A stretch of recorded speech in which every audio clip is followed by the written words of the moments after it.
The gunshot that shattered the morning silence of Sweetwater Valley wasn't what finally brought Elias Brennan and Margaret Caldwell together after 20 years of living as neighbors, separated by nothing but a fence line, and everything that words left unsaid could build between two people. But it started the unraveling of all that careful distance they'd maintained since the summer of 1863. Margaret heard the crack of the rifle from her kitchen, where she'd been kneading bread dough, her hands dusty with flour, and she knew without looking that it had come from Elias's property. She wiped her palms on her apron and moved to the window, pushing aside the pale curtain her mother had sewn before the fever took her 15 years back. Through the glass, she could see Elias's tall frame near his barn, his shoulders tense as he stood over something on the ground. Even from this distance, she recognized the set of his posture, the way he held himself when things had gone wrong. She shouldn't go over there. They had an understanding, unspoken but ironclad. They shared the fence line. They nodded when their paths crossed in town. They helped each other in the wordless ways that neighbors did out here, where the Montana territory stretched wild and unforgiving. When his barn caught fire 3 years ago, she'd been there with buckets before the smoke had fully risen. When her well had gone bad 2 summers past, she'd woken to find it already repaired, the stones reset with the kind of careful precision that marked Elias's handiwork. But they didn't speak. They didn't cross certain boundaries. 20 years was a long time to maintain silence. Margaret found herself walking across her yard anyway, through the gate that separated their properties, her boots crunching on the frost-hardened ground. It was late October of 1883, and winter was coming early this year.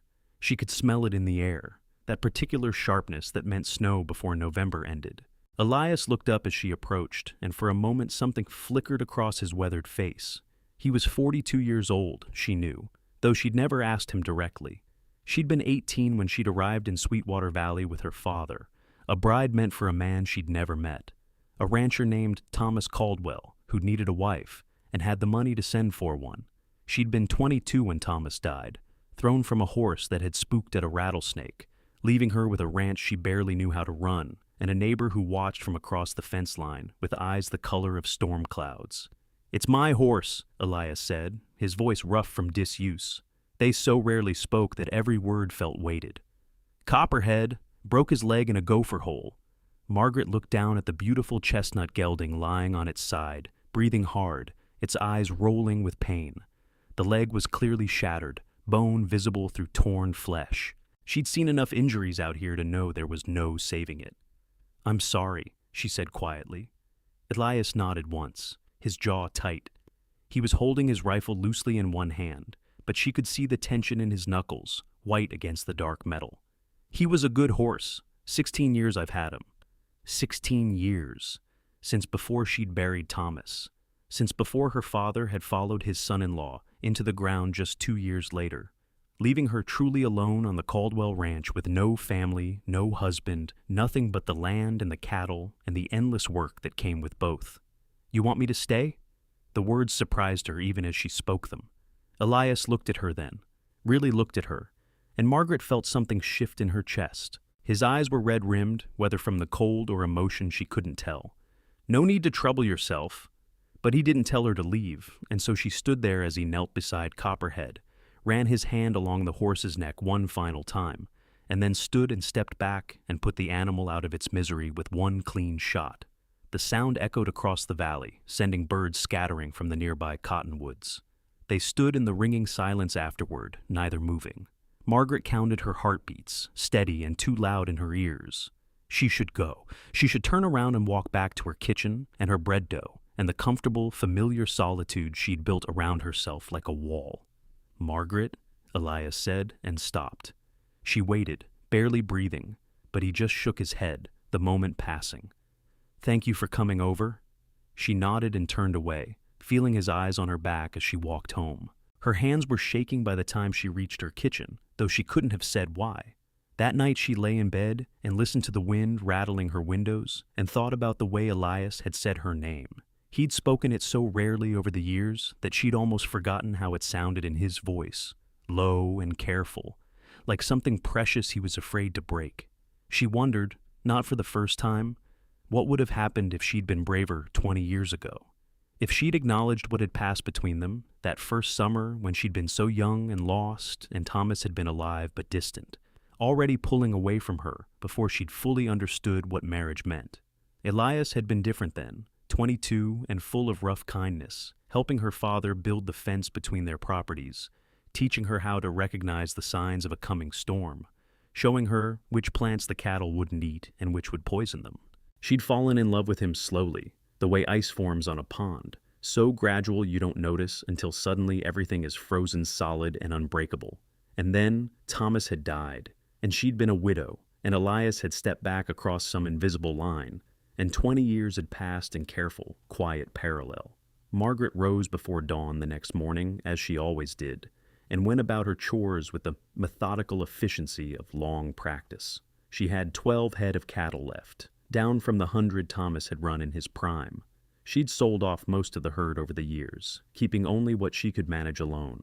It was enough to get by, along with the chickens and the small vegetable garden she kept, and the occasional sewing work she took in from the other women in Sweetwater. She was feeding the chickens when she saw Elias riding past on his gray mare, headed toward town. He touched the brim of his hat to her, and she nodded back, and that was all. The familiar dance. But something felt different now. The air between them seemed charged, like before lightning struck. 3 days later, a stranger rode into Sweetwater Valley. Margaret was in town buying supplies when she heard the commotion outside Garrett's general store. She stepped onto the wooden sidewalk, shading her eyes against the autumn sun, and saw the man on a black stallion in the middle of Main Street. He was young, maybe 25, with dark hair and darker eyes, and the kind of handsome face that usually meant trouble. "I'm looking for the Brennan Ranch," he called out to no one in particular. "Elias Brennan." Margaret felt her stomach tighten. She glanced down the street and saw Elias himself emerging from the bank, his expression carefully neutral as he took in the stranger. "I'm Brennan," Elias said, his voice carrying in the quiet street. The young man smiled, but it didn't reach his eyes. "Name's Daniel Brennan. I'm your brother." The words fell like stones into still water, sending ripples through the gathered crowd. Margaret saw Elias go very still, his hand moving unconsciously toward his hip, where he wore no gun. He'd given up carrying one years ago, after the war between the states had ended, and he'd come home to Montana with shadows in his eyes and a determination to live quietly. "My brother died," Elias said flatly, "in Virginia in 1864. Your older brother, yeah, Samuel." Daniel swung down from his horse with easy grace. "I'm the other one, the one Pa had with his second wife after Ma died. You'd already gone off to war when I was born. Pa wrote you letters, but I'm guessing you never got them." Margaret watched Elias's face, saw the muscle jump in his jaw. She knew very little about his past, only fragments gleaned from 20 years of observation and the occasional bit of gossip that made its way through Sweetwater. She knew he'd fought for the Union. She knew he'd come to Montana Territory afterward, bought land with his army pay, and built his ranch with his own 2 hands. She knew he never spoke of family. "What do you want?" Elias asked. Daniel's smile widened. "Pa died last month. Left me nothing. Said everything should go to his eldest living son. That'd be you. But I figure we can work something out, brother. Split what's owed. I want nothing from him. Ranch in Wyoming's worth a fair bit. You might want to reconsider." Daniel looked around the street, his gaze dismissive. "Unless you're doing so well here, you don't need it." Margaret saw red creep up Elias's neck, but his voice remained steady. "I'll give you a night to rest your horse and get a meal, then I want you gone." She thought Daniel might argue, might push, but instead he just laughed. "Sure, brother. We'll talk more tomorrow." He led his horse toward the livery, and the crowd began to disperse, already murmuring about this new development. Margaret gathered her supplies and loaded them into her wagon, her mind racing. She should stay out of it. This was Elias's business, not hers. But when she drove past the saloon an hour later and saw Daniel's black stallion tied outside, something made her slow her horses. Through the window, she could see him inside, already holding court with some of the rougher men who frequented the place. She recognized Tom Haskell and his cousins, men who'd tried more than once to buy her land for far less than it was worth. Men who looked at her with eyes that made her keep her father's rifle loaded by her bed. She drove home slowly, uneasiness settling in her bones. That night, she was woken by the sound of breaking glass. Margaret sat bolt upright in bed, her heart hammering. She grabbed the rifle and moved to the window, keeping to the shadows. In the moonlight, she could see two figures near her barn, one of them holding a torch. She didn't think. She ran downstairs and out the back door, raising the rifle to her shoulder. "Get off my property!" The figures spun toward her. In the flickering torchlight, she recognized Tom Haskell's broad face. The other man she didn't know, but he had the same mean look about him. "Now, Mrs. Caldwell, we're just delivering a message," Tom called out, his words slurred with whiskey. "Time for you to sell up and move on. This valley's no place for a woman alone. I've been alone for 20 years. I'll be alone for 20 more if I choose." Her voice was steady, even though her hands were shaking. "Drop the torch and get out." Tom laughed and moved toward the barn. "Or what? You gonna shoot me? Don't think you have it in you." She fired a shot into the ground at his feet, the recoil slamming into her shoulder. Tom jumped back with a curse, dropping the torch. It fell onto dry hay and caught immediately, flames leaping up with terrifying speed. "You crazy?" Tom started, but then another shot rang out, this one from behind Margaret, and the burning hay scattered as the bullet kicked dirt over it. She turned and saw Elias running toward them, his rifle in his hands, his hair wild and his shirt unbuttoned like he'd dressed in a hurry. "Get!" he shouted at Tom and his companion. "Get off her land now!" The two men scrambled for their horses, Tom shouting threats over his shoulder as they galloped away into the darkness. Elias immediately went to work, stamping out the small fire, and Margaret joined him, beating at the flames with a saddle blanket until finally, blessedly, the last ember died. They stood in the aftermath, breathing hard, smoke stinging their eyes. Margaret's whole body was trembling now, the fear and adrenaline catching up with her. "You all right?" Elias asked roughly. She nodded, not trusting her voice. "Come on, you shouldn't stay here tonight." He touched her elbow, the first time he'd deliberately touched her in 20 years, and the contact sent electricity up her arm. "You can sleep at my place. I'll take the barn." "I can't," she started. "Margaret." He said her name again, and this time there was something fierce in his voice. "Please." She followed him across the dark field, through the gate between their properties, into his house that she'd never entered before. It was neat and spare, much like Elias himself. Simple furniture, everything in its place, no decoration except for a single photograph on the mantel of a young man in a Union uniform standing next to an older man who shared his features. "Samuel," Elias said, following her gaze. "And my father, taken right before we enlisted." "I'm sorry," Margaret said softly. Elias shrugged, a tight motion. "Long time ago." He gestured toward the stairs. "Bedroom's up there. I'll be in the barn if you need anything." "Elias." She caught his arm before he could leave, her fingers closing on rough cotton and solid muscle beneath. "Thank you." He looked down at where she touched him, and something crossed his face too quickly for her to read. Should have been watching out better. Should have known Daniel's arrival would stir up trouble. "You think he's behind this?" "Tom Haskell's had his eye on your land for years, but he's never been bold enough to try something like this before. Now suddenly there's a stranger in town asking questions about who owns what around here, and Tom gets brave." Elias's jaw tightened. "Yeah, I think he's behind it." Margaret released his arm, suddenly aware of how close they were standing, how intimate this felt, alone in his house in the middle of the night. "What are you going to do?" "Tomorrow I'm going to have a conversation with my brother. Tonight I'm going to make sure you're safe." He stepped back, putting distance between them. "Get some rest, Margaret." She climbed the stairs to his bedroom, feeling strange and unmoored. The room smelled like him, leather and wood smoke, and something else uniquely Elias. The bed was carefully made, the quilt faded but clean. She sat on the edge and put her head in her hands, letting herself shake now that no one could see. She must have slept eventually because she woke to pale dawn light filtering through unfamiliar windows and the smell of coffee drifting up from downstairs. She found Elias in his kitchen, already dressed, 2 cups poured and waiting. "Sleep well?" he asked, not quite meeting her eyes. "Well enough." She accepted the coffee gratefully, wrapping her hands around the warmth. "You?" "Well enough," he echoed, which meant he probably hadn't slept at all. They drank in silence, but it felt different from the silence of the past 20 years. Less like a wall, and more like a conversation they were having without words. "I'm going into town," Elias said finally. Going to settle this with Daniel. You should come with me. Safer than staying here alone." Margaret nodded. She needed to report what had happened to Sheriff Morrison anyway, though she didn't have much faith he'd do anything about it. Tom Haskell's family had money and influence, and she was just a widow with a small ranch and no powerful friends. They rode into Sweetwater together, Margaret on her wagon and Elias on his gray mare alongside.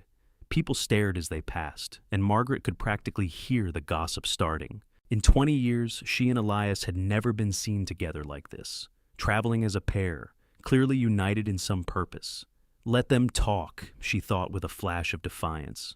They found Daniel at the boarding house, eating breakfast in the dining room. He looked up as they entered, his eyebrows rising with interest as he took in their grim expressions. "Well now, this is cozy, the neighbors coming to visit together." He gestured to the empty chairs at his table. "Join me?" "We'll stand," Elias said coldly. "You're going to leave Sweetwater today, and you're going to make sure Tom Haskell and his friends know that bothering Margaret Caldwell or her property will bring consequences." Daniel leaned back in his chair, all lazy amusement. "Now, why would I do that? I don't have any control over what Tom Haskell does." "Yes, you do, because you're the one who suggested he might have an easier time taking her land if she got scared enough. Because you've been asking around about property values and who might sell cheap. Because you think if you can stir up enough trouble, you can force my hand somehow." Elias's voice was perfectly level, but Margaret could see the anger in the set of his shoulders. "I'm not playing your games. Daniel, take whatever Pa left and do what you want with it. I want no part of it or you. Half that ranch is legally yours. Then it's yours. Consider it my gift to a brother I never knew. Now get out of this town." Daniel studied him for a long moment, then shifted his gaze to Margaret. "What about you, Mrs. Caldwell? You willing to sell that land of yours? I know some people who'd pay fair price." "No," Margaret said firmly. "Shame. Things might get difficult for you if you stay stubborn." The threat was casual, almost friendly, but unmistakable. Elias moved then, faster than Margaret would have thought possible, his hand shooting out to grip the front of Daniel's shirt and haul him half out of his chair. "You listen to me very carefully. You go near her, you threaten her, you so much as look at her wrong, and brother or not, I will make you regret it. Do we understand each other?" For the first time, Daniel's easy confidence cracked. He nodded slowly, and Elias released him, stepping back. "Good," Elias said. "The noon stage leaves for Wyoming. Be on it." They walked out together, leaving Daniel staring after them. Margaret was shaking again, but this time it was different. She'd watched Elias transform into someone she'd never seen before, someone hard and dangerous. And instead of frightening her, it had made her feel safe in a way she hadn't felt in years. "I shouldn't have done that," Elias said once they were outside, running a hand through his dark hair. Silver threaded through it now at the temples, she noticed. "When had that happened?" "Lost my temper. But when he threatened you—" "Thank you," Margaret interrupted, "for standing up for me." He looked at her then, really looked at her, and she saw something in his eyes that made her breath catch. "Margaret, He stopped, seemed to struggle with himself. "You should come stay at my place until this settles down, just for safety. I'll sleep in the barn, everything proper. But I need to know you're protected. People will talk. Let them talk." She thought about going back to her empty house, to lying awake listening for sounds of danger. She thought about 20 years of loneliness, of maintaining careful distance, of all the things they'd never said to each other. "All right," she said quietly. "Thank you." They collected her things from her ranch that afternoon, Elias loading her wagon with clothes and personal items while she gathered what she needed. The barn still smelled of smoke, a reminder of how close she'd come to losing everything. She stood in her bedroom, looking at the bed she'd slept in alone for 2 decades, and felt something shift inside her. Maybe it was time to stop being so afraid. That evening she cooked dinner in Elias's kitchen while he tended his remaining horses. It felt strange and domestic and oddly right, moving through his space, learning where he kept things. She found dried beans and salt pork and made a simple stew, the kind of practical meal she'd been making for years. But somehow it felt different knowing she was cooking for him. They ate at his table as the sun set outside, painting the sky in shades of orange and gold. The silence between them felt comfortable now, companionable rather than awkward. "I never asked," Margaret said finally, breaking it. "Why did you stop talking to me? After Thomas died, Elias set down his fork carefully, his expression unreadable. You really want to know? I do. He was quiet for so long she thought he might not answer. Then, because I was afraid if I started, I wouldn't be able to stop, and you were a widow, barely past being a girl, alone and vulnerable. Last thing you needed was your neighbor taking advantage. Margaret's heart was beating too fast. And if I hadn't minded, you don't know what you're saying. I was 22 years old, Elias, not a child. I knew my own mind. She leaned forward, finding her courage. I know it now. I've known it for 20 years. He stood abruptly, moving to the window, his back to her. Don't. Why not? What are we protecting anymore? We've wasted so much time already. It's not... He broke off, his shoulders rigid. You deserve better than a broken-down cowboy with nothing to offer. You think I care about that? She rose and crossed to him, her pulse pounding in her ears. This was it, the moment she'd been too afraid to reach for all these years. You think I've stayed here, turned down every offer to sell, refused every man who tried to court me because I was waiting for someone with more money or better prospects? Elias turned to face her, and the anguish in his eyes nearly broke her heart. Margaret, I've loved you for 20 years, she said, the words tumbling out now that she'd finally started. Since that first summer, when you taught me to ride properly, when you helped my father fix the fence, when you looked at me like I was someone worth knowing. I loved you when Thomas was alive, and I've loved you every day since he died. I've loved you through 20 years of silence and distance and careful pretending. I'm 42 years old, Elias Brennan, and I am done pretending. The silence that followed felt like it lasted a century. Elias stared at her, his chest rising and falling rapidly, his hands clenched at his sides. Then, slowly, he reached out and touched her face, his palm rough against her cheek. I've loved you always, he said, his voice breaking on the words. From the day I first saw you climb down from your father's wagon, so young and scared and trying so hard to be brave. I loved you when you married Thomas, and I've loved you every day since. I've loved you through fence repairs and barn fires and 20 years of hell trying to keep my distance because I thought it was the right thing to do. Margaret felt tears spilling down her cheeks, but she was smiling, her heart so full it felt like it might burst. Then stop keeping your distance. He kissed her then, finally after 20 years of waiting. His lips were gentle at first, tentative, like he still couldn't quite believe this was real, but when she pressed closer, her hands fisting in his shirt, he made a sound low in his throat and deepened the kiss, one arm coming around her waist to pull her against him. She'd been kissed before, but never like this. Never with this desperate tenderness, this sense of coming home after a long journey. She could feel him trembling, or maybe that was her. Or maybe it was both of them shaking with the enormity of finally giving in to what had been between them all along. When they finally broke apart, both breathing hard, Elias rested his forehead against hers. I'm still sleeping in the barn, he said roughly. We're doing this right. Proper courtship, proper wedding, everything the way it should be. Margaret laughed, giddy with joy and relief. Elias Brennan, we've been courting for 20 years. We just didn't call it that. Even so, he kissed her again, softer this time. You're going to marry me, Margaret Caldwell. I'm going to court you and propose proper, and we're going to do this right.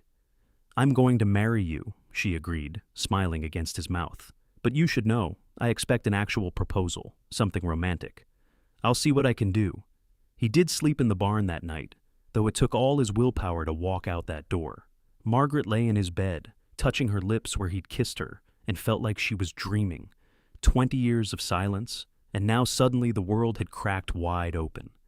The next morning, Daniel Brennan was on the noon stage to Wyoming, just as Elias had demanded. Tom Haskell and his cousins kept their distance, whether because Daniel had warned them off or because word had spread about Elias's threat.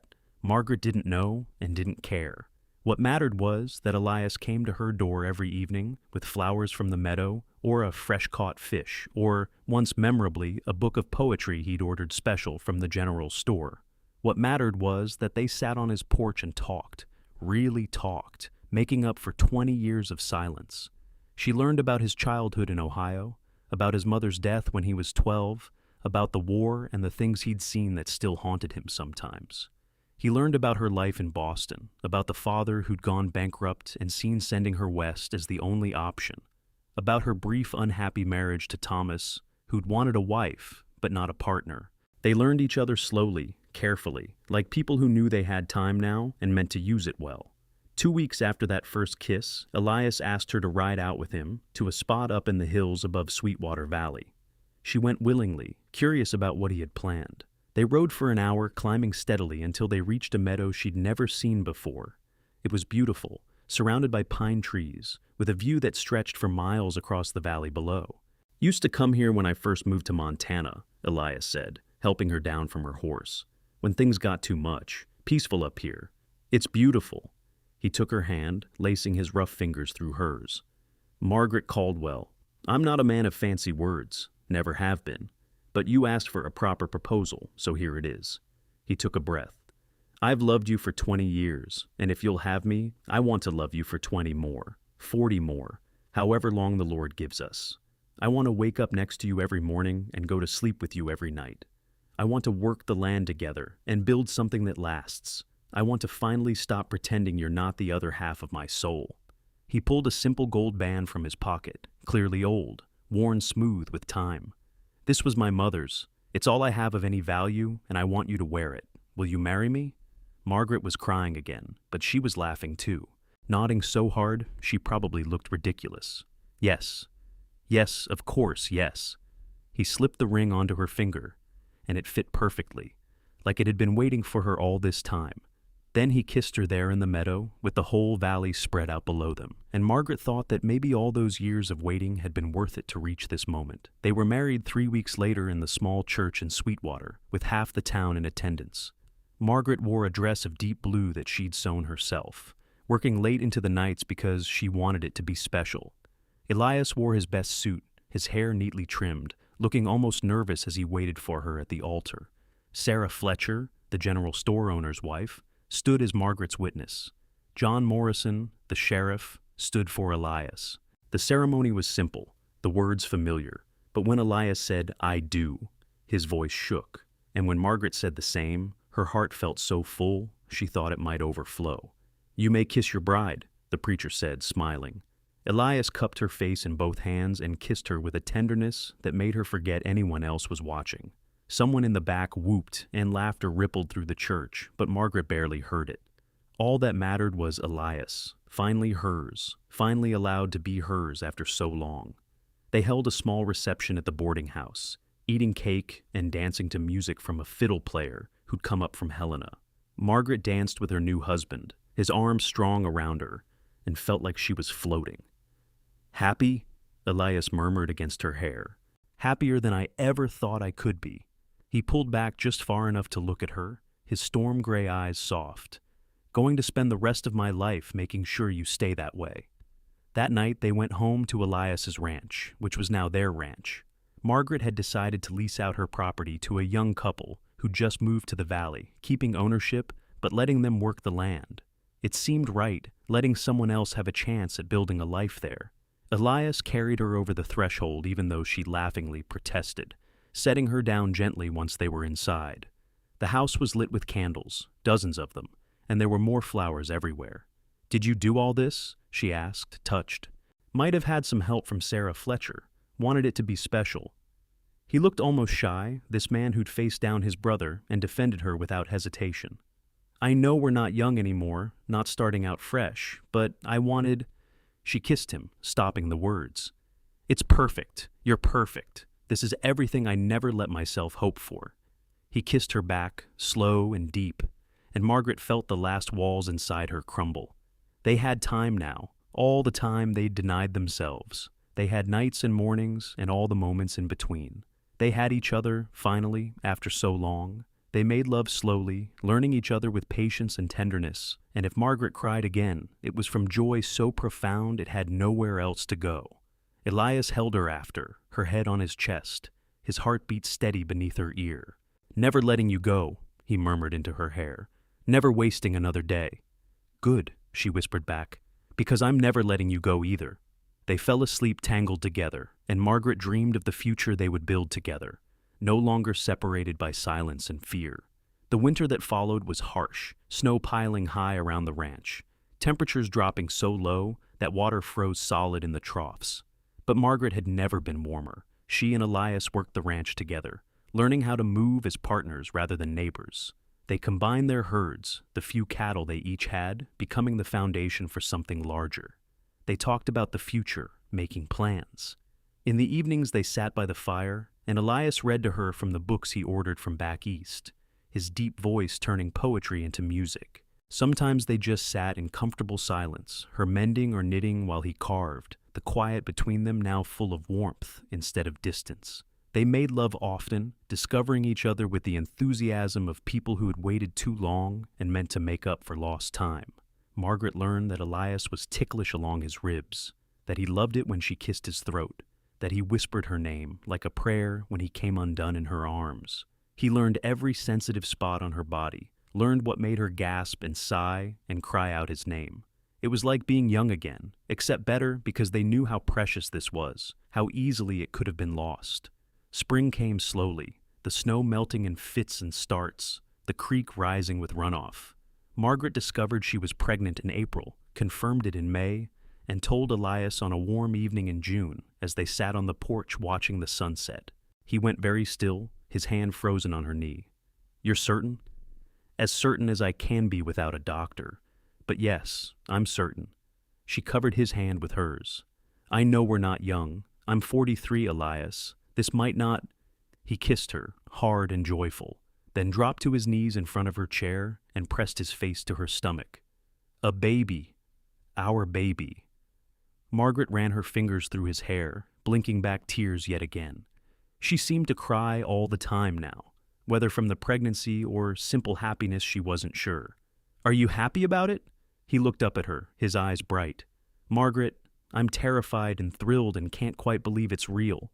But, yes, God, yes, I'm happy." The pregnancy was not easy. Margaret's age made everything harder, and by July she was confined to bed rest, doctor's orders. Elias hired Sarah Fletcher's daughter Anna to help around the house, and he barely left Margaret's side, reading to her, bringing her meals, holding her hand through the bouts of sickness that left her weak and shaking.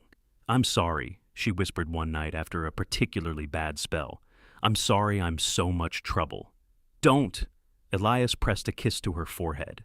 "Don't you dare apologize. You're carrying our child. You're the strongest woman I've ever known. I'm the one who's sorry I can't take this from you."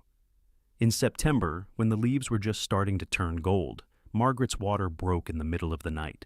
Elias sent Anna running for the midwife and stayed with Margaret, holding her hand, whispering encouragement as the contractions came harder and faster. The labor was long, nearly 18 hours, and there were moments when Margaret was sure she couldn't do it, couldn't survive this. But Elias never left, never faltered, his presence a constant anchor. Finally, as the sun was setting on the second day, their son was born. He came into the world screaming, red-faced and furious, and Margaret sobbed with relief and exhaustion as the midwife cleaned him and placed him in her arms. He was perfect, impossibly tiny, with a shock of dark hair and his father's eyes. "A boy," she whispered, studying his scrunched-up face. "We have a son." Elias was crying too, unashamed, reaching out to touch one impossibly small hand. "He's beautiful. You're beautiful. God, Margaret, I love you both so much." They named him Samuel Thomas, for the brother Elias had lost and the husband Margaret had buried, honoring the past while looking to the future. Little Samuel was colicky and demanding, keeping them up at all hours, but neither of them minded. After so long alone, the house filled with baby cries felt like a blessing. Margaret healed slowly, but she healed, and by the time winter came again, she was back on her feet. Samuel strapped to her chest as she went about her chores. Elias was besotted, constantly finding excuses to hold his son, singing off-key lullabies, making faces to earn tiny baby smiles. "Never thought I'd have this," he confessed one night as he rocked Samuel by the fire. "A family, a wife I love, a child." He looked up at Margaret with wonder in his eyes. "Never thought I deserved it." "You deserve everything good in this world," Margaret said firmly, "and I'm going to spend the rest of my life making sure you know it." Samuel grew from a colicky infant into a cheerful baby, Then a curious toddler who got into everything. They added onto the house, building more rooms to accommodate their growing family. When Samuel was 2, Margaret discovered she was pregnant again. And this time, the pregnancy was easier, perhaps because she knew what to expect. Their daughter was born in the spring of 1887, arriving quickly and with far less drama than her brother. She had Margaret's blonde hair and a calm temperament that was a stark contrast to Samuel's constant energy. They named her Catherine Rose, called her Katie from the start. She was an easy baby, content to watch the world with solemn blue eyes, and Samuel adored her, constantly bringing her toys and trying to make her laugh. Life settled into a rhythm. The ranch prospered as Elias and Margaret worked it together, building it into one of the most successful operations in Sweetwater Valley. They hired hands to help during the busy seasons, young men who looked at them with respect, seeing a partnership that worked. Margaret's old property, still leased to the young couple, eventually sold when they decided they wanted to own it outright. The money gave Margaret and Elias the chance to buy more land, expand their herd, invest in better breeding stock. They became prosperous, not wealthy, but comfortable, with enough to provide well for their children and still have left over. The years passed in a blur of work and laughter and love. Samuel grew tall and strong, taking after his father in build and temperament, quiet and thoughtful, but with unexpected depths of passion. Katie remained calm and clever, with a gift for numbers that had Elias teaching her to manage the ranch books by the time she was 10. Other changes came to Sweetwater Valley. The railroad finally reached them in 1889, bringing easier transport and new people. The town grew, adding new businesses, a proper school, a telegraph office. Montana became a state in 1889, no longer a territory but a full part of the Union. Through it all, Margaret and Elias remained constants, their love deepening with each passing year. They still sat on the porch in the evenings, watching sunsets, talking about their day. They still made love with the passion of newlyweds, though now it was tempered with the comfort of long familiarity. They knew each other completely now, every scar and story, every fear and dream. On their 10th wedding anniversary, Elias took Margaret back to the meadow where he'd proposed. The children were old enough now to be left with Anna for a day, and they rode up into the hills just the two of them, like they had a decade before. The meadow was unchanged, still beautiful, still peaceful. They spread a blanket and ate the lunch Margaret had packed, watching clouds drift across the impossibly blue sky. 10 years, Elias said, lying back with his hands behind his head. Feels like yesterday and forever at the same time. Margaret lay beside him, resting her head on his shoulder. Best 10 years of my life. Better than 20 years of silence before it? She laughed. Those years brought us here. I can't regret them even though they were hard. We weren't ready before. We needed that time to become who we are. Wise woman. I have my moments. She propped herself up on one elbow, looking down at him. His hair was more gray than dark now, lines carved deep around his eyes and mouth. But to her, he'd never been more handsome. I love you, Elias Brennan, more now than I did the day we married, if that's possible. He reached up to cup her face, his thumb stroking her cheekbone. It's possible. I know because I feel the same way. You're the best thing that ever happened to me, Margaret. You and our children. You're my whole world.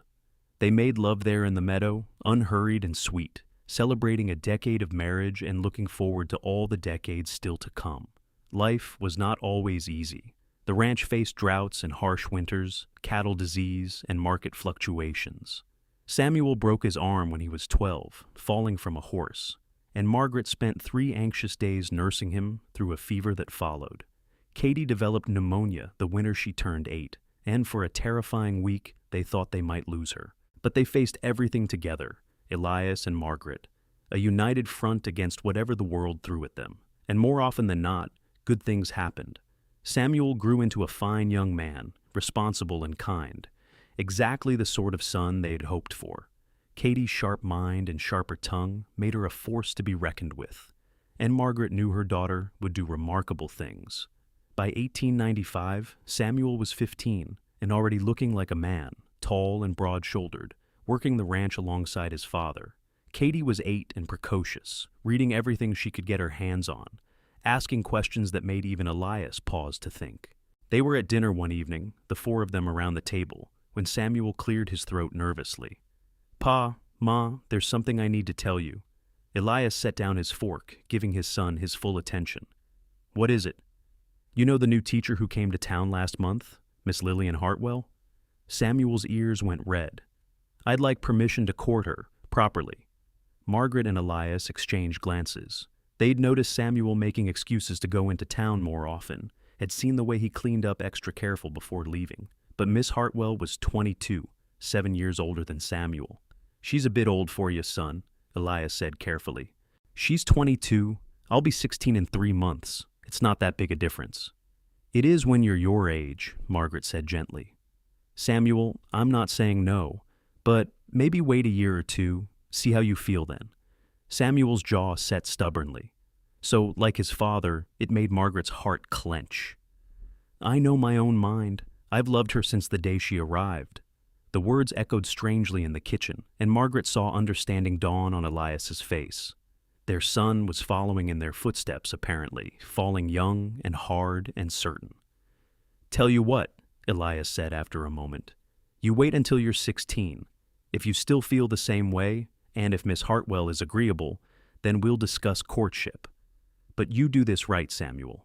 Respectfully. No rushing. Samuel nodded eagerly. Yes, sir. Thank you, Pa. As it turned out, Miss Lillian Hartwell was amenable, though she made Samuel wait until he was 17 before she took him seriously. Margaret watched her son court the pretty teacher with determination and sweetness, and saw echoes of Elias in every gesture. When Samuel proposed on his 19th birthday and Lillian accepted, Margaret wept at the wedding, remembering her own journey to this kind of happiness. Katie, meanwhile, showed no interest in boys, much more focused on her studies. She wanted to go to college, she announced at 15, wanted to study mathematics or maybe law. It was an unconventional dream for a girl in 1892, but Margaret and Elias supported her fully, having learned long ago that loving someone meant helping them become who they were meant to be. Through it all, through weddings and grandchildren and the march of time, Margaret and Elias remained each other's anchors. They grew old together slowly, gracefully, their love the kind that deepens with age like good wine. They sat on their porch in the evenings still, though now they moved a bit slower, their joints stiff with arthritis. Samuel and Lillian had taken over most of the ranch work, living in the house that had been Margaret's, raising their own children there. Katie had gone east to study, writing long letters home full of excitement and ambition. You ever regret it? Margaret asked one evening as they watched the sunset paint the valley gold. She was 65 years old now, her blonde hair gone white, her face lined with years of sun and smiles. Those 20 years we wasted? Elias took her hand, lacing their gnarled fingers together. His hair was pure white now, his body bent from decades of hard work, but his eyes were still that same storm gray, still looked at her with the same love. Not wasted. They brought us here. And we've had 22 years of marriage, Margaret. 22 years of waking up beside you, of building this life together. I'll take those 22 years over any other life I could have lived. Even if we could have had more, we have what we have. And it's been more than enough. He raised her hand to his lips, kissing her knuckles. I've loved you always, Margaret Brennan. I'll love you always. She leaned her head on his shoulder, comfortable and content. And I love you. Always. They sat in peaceful silence as the sun set over Sweetwater Valley. Two people who had found each other across 20 years of silence and built something beautiful in the years that followed. They had raised children and grandchildren, had turned two struggling ranches into one thriving operation, had proven that love could bloom even in the hardest soil if you gave it time and care. As the stars began to emerge overhead, Elias squeezed Margaret's hand gently. Should head inside, getting cold. Just a few more minutes, Margaret said softly. I want to remember this, just like this. So they stayed, watching the night settle over the land they'd worked together, surrounded by the life they'd built, held together by a love that had survived silence and time and everything the world had thrown at them. And in the morning, they would wake together, as they had for 22 years, and begin another day side by side, just as they dreamed during all those long years of waiting. Samuel came to visit with his wife and 3 children that Sunday, as he did every week. His oldest son, named Elias after his grandfather, was 7 now and fascinated by everything about the ranch. He followed his grandfather everywhere, asking endless questions, and Elias answered each one patiently, teaching him the same lessons he had once taught Samuel. Lillian helped Margaret prepare Sunday dinner, moving comfortably in the kitchen. She'd become like a daughter over the years, and Margaret was grateful for her steady presence, for the way she made Samuel happy. They ate together around the big table Elias had built when the family started growing, 3 generations sharing food and laughter and stories.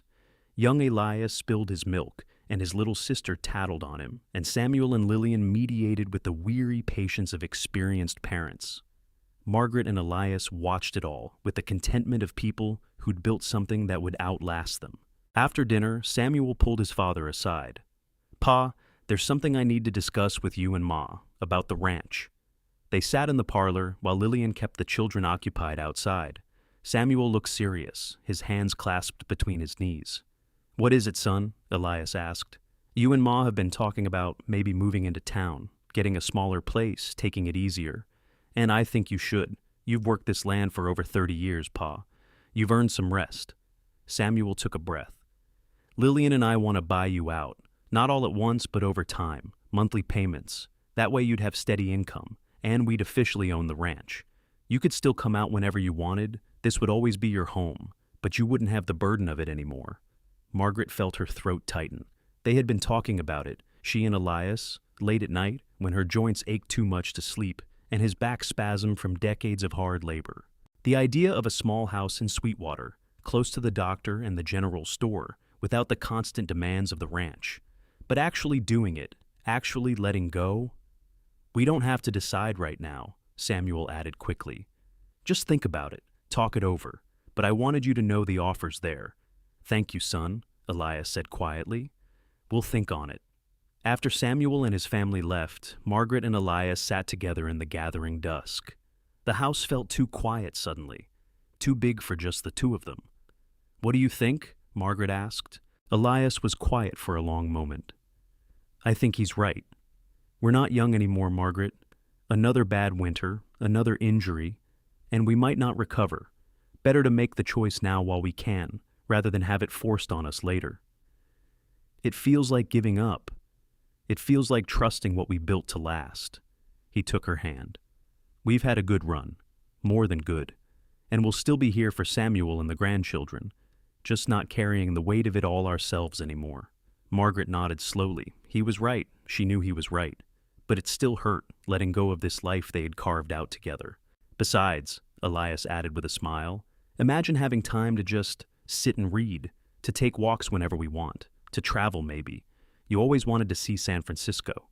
You remembered that?" "I remember everything you've ever told me, Margaret." She smiled despite herself. "All right, let's do it. Let's talk to Samuel about the details and make this official." They moved to Sweetwater that fall, into a neat little house on the edge of town, with a view of the mountains. It was strange at first, living in town, hearing neighbors on all sides instead of the vast silence of the valley. But it had its advantages too. Margaret could walk to the general store, to church, to visit friends without having to hitch up the wagon. Elias joined a group of old cowboys who met weekly to play cards and tell stories, and Margaret was surprised by how much he enjoyed the regular company. Katie came home for Christmas that year, now a lawyer, one of the first women admitted to the Montana bar. She was sharp and confident, and everything Margaret had hoped she'd become.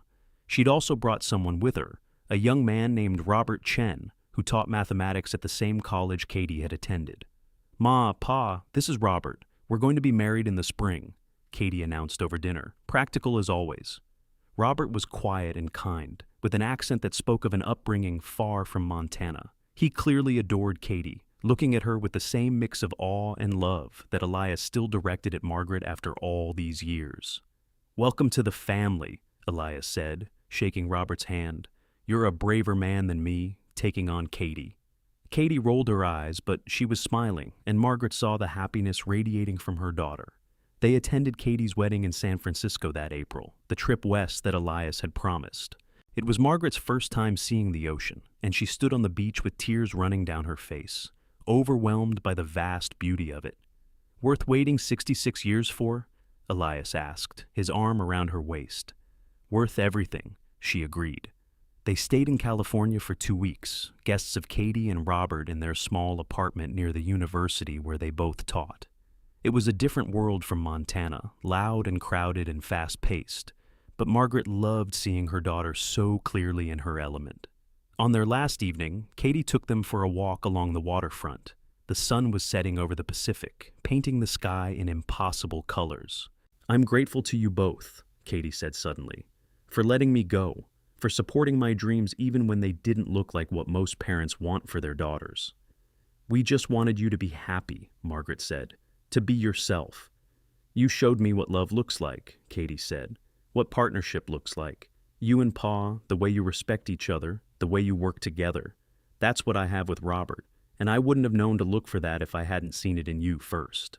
Margaret hugged her daughter tightly, thinking about the scared 18-year-old girl who'd arrived in Montana so long ago, who thought her life was over before it had really begun. She could never have imagined this future, this richness, these blessings. They returned to Sweetwater refreshed and happy, full of stories to tell Samuel and the grandchildren. Life settled back into its rhythms. They had breakfast together every morning, walked into town together every afternoon, sat on their small porch every evening, watching the mountains change colors with the setting sun. Elias's health began to decline slowly when he was 78. Nothing dramatic at first, just increasing weakness, difficulty catching his breath. The doctor diagnosed a weak heart, said there wasn't much to be done except take it easy and enjoy the time he had. "How long?" Elias asked bluntly. The doctor hedged, but finally admitted it could be months or years. There was no way to know. Elias took the news stoically, but Margaret could see the fear beneath his calm exterior. Not fear of death, she thought, but fear of leaving her. "We've had 40 years, she told him that night as they lay in bed together. 40 beautiful years, Elias. Some people never get even one." "Not enough," he said roughly. "Will never be enough." She held him close, this man who had been her everything for so long, and tried not to think about a world without him in it. He lasted 2 more years, growing gradually weaker, but still Elias, still her rock and her love. They spent those years deliberately, savoring every moment. Samuel brought the grandchildren to visit often, and the oldest boy, now 13, sat with his grandfather for hours listening to stories about the early days of the ranch, about the wild Montana territory, about how Elias had met his grandmother. Katie came home when she could, balancing her work with her need to see her father. She brought her own daughter on one visit, 3-year-old Sarah, who had her grandmother's blonde hair and her mother's sharp intelligence. 5 generations, Elias said wonderingly, holding little Sarah on his lap, while she babbled about something only she understood. "From Samuel to Katie to your grandchildren. That's some legacy, Margaret." "Our legacy," she corrected. "We built this together." On a clear morning in August of 1925, Elias woke before dawn with chest pains. Margaret called for the doctor immediately, but they both knew this was it. Samuel came running, and he was holding his father's hand when Elias took his last breath, Margaret on his other side, both of them telling him they loved him, that it was all right to let go. He died peacefully, his eyes on Margaret's face, and his last words were, "Love you always." Margaret felt something tear inside her chest as he died, like part of her soul had gone with him. She sat beside his body for a long time after, holding his cooling hand, unable to quite process that he was gone. The funeral was huge, half of Sweetwater turning out to honor a man who'd lived with quiet integrity for over 60 years in their community. They buried him in the cemetery on the hill overlooking the valley, with a view of the ranch he'd built and loved. Margaret stood at the graveside and couldn't cry, felt frozen inside. Samuel stood on one side of her, Katie on the other, both holding her arms like they were afraid she might collapse. Maybe they were right to worry. She felt insubstantial, like a strong wind might blow her away. The days after were a blur. People brought food, offered condolences, shared their memories of Elias. Margaret nodded and thanked them, and felt nothing at all, numb with grief too large to process. A week after the funeral, she woke in the middle of the night, reaching for him, and the cold, empty space beside her brought reality crashing down. She wept then, finally great tearing sobs that shook her whole body, crying for everything they'd had and everything they'd lost, and the terrible unfairness of having to go on without him. Samuel found her in the morning, red-eyed and exhausted. He didn't say anything, just held her while she cried again. This strong son of hers, who had his father's eyes and his father's steady strength. "How do I do this?" Margaret whispered. "How do I live without him?" "One day at a time," Samuel said quietly. "And you remember that he'd want you to keep going, to be happy, to enjoy the grandchildren and Katie and all the life we have." She knew he was right. Elias wouldn't want her to give up, to sink into grief and never surface. But God, it was hard. The months that followed were the longest of Margaret's life. She moved through each day mechanically, going through the motions of living without really feeling it. But slowly, gradually, the sharp edges of grief dulled to a constant ache. She could think about Elias without immediately breaking down. She could smile at memories instead of only crying over them. Katie convinced her to come to San Francisco for an extended visit that winter. Margaret spent 3 months with her daughter and son-in-law, meeting their colleagues, playing with little Sarah, letting the change of scenery help her heal. When she returned to Sweetwater in the spring, she felt more like herself. Changed forever, older and sadder, but still herself. Still Margaret. She lived for another 7 years after Elias died, years filled with grandchildren and great-grandchildren, with quilting circles and church socials, and the quiet pleasures of old age. She moved back to the ranch for the last 2 years, unable to bear being away from it any longer. Living in a small addition, Samuel built just for her, so she could be close, but not underfoot. She died peacefully in her sleep in 1932, at the age of 86, surrounded by family. They buried her next to Elias on the hill overlooking the valley, their graves side by side under a cottonwood tree. The tombstone was simple. Margaret Brennan, 1846 to 1932. Beloved wife, mother, grandmother, united in love. Forever with Elias Brennan, 1841 to 1925. Samuel stood at her grave after the funeral, his own hair white now, his children and grandchildren around him. He thought about his parents, about the love story they had lived, about 40 years of marriage built on a foundation of 20 years of silence. He thought about legacy, about what they'd passed down, not just the ranch, though that was thriving under his care and would pass to his children in turn, but the understanding of what love looked like, what partnership meant, what it took to build something that lasted. His mother had told him once near the end about those 20 years of silence, about loving his father from afar, about being too afraid and he too honorable, about all the time they'd thought they'd wasted. "But we didn't waste it," she'd said, her eyes distant with memory. "Every moment led us to where we needed to be, and when we finally came together, it was right, it was perfect. We had exactly the life we were meant to have." Samuel understood now, in a way he hadn't when she'd first told him. Life wasn't always simple or straightforward. Love didn't always come easy or at the right time. But if you held on, if you stayed true, if you had the courage to finally say the words that needed saying, then maybe, just maybe, you could build something beautiful. He touched the tombstone gently, thinking of his parents young and scared and in love, thinking of them old and content and still in love, thinking of everything they'd been to each other and to him and to all the family that had sprung from their union. "Thank you," he whispered to them both, "for showing us how it's done." Then he gathered his family, and they walked back down the hill together, leaving Margaret and Elias to their eternal rest, united at last in death, as they had been in life. Two souls who'd found each other across silence and time, and built a love that would echo through generations. The ranch prospered under Samuel's care, and later under his children's, the Brennan name becoming synonymous with quality cattle and honest dealing throughout Montana. Katie's descendants became doctors and teachers and lawyers, carrying on her legacy of sharp intelligence and fierce independence. Sarah, Margaret, and Elias's great-granddaughter became a novelist, writing sweeping historical romances. And she always said her great-grandparents' love story was the inspiration for everything she wrote.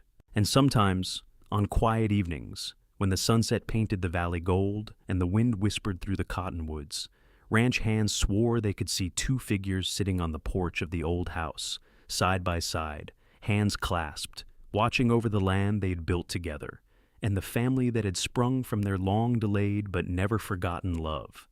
The story of Elias and Margaret became legend in Sweetwater, told and retold until it took on the quality of myth.